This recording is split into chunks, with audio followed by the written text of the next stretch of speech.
দর্শক বন্ধুরা, আজকে আমি কারেন্ট ছাড়া, লার্কি ছাড়া, গ্যাস ছাড়া ডিমবাজি, ভাত রান্না হয়তো সব কিছু করতে পারবো। আমার কোনো রকমে আপনার গ্যাস, বিদ্যুৎ, লার্কি ছাড়া ভাত তরকারি সব কিছু রান্না করতেছি। দেখুন আপনারা প্রমাণ।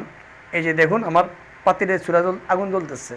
দেখুন কেরাসির তেল এখানে যদি আমাকে বলে কেরাসির তেল দিয়ে জ্বালাচ্ছি, তাও না। দেখুন ডিমবাজি অলরেডি আমার হয়ে গেছে, দেখছেন?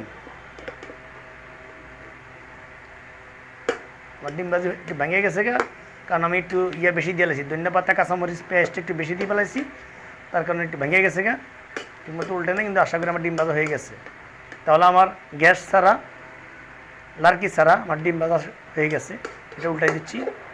পেঁয়াজ, মরিচ, ধনিয়া পাতা, কাঁচামরিচ দিয়ে ডিম ভাজি করতেছি। এখানে অনেকে বলবেন যে কেরাসির তেল দিচ্ছেন, তাও না, কোনো কেরাসির তেল নেই।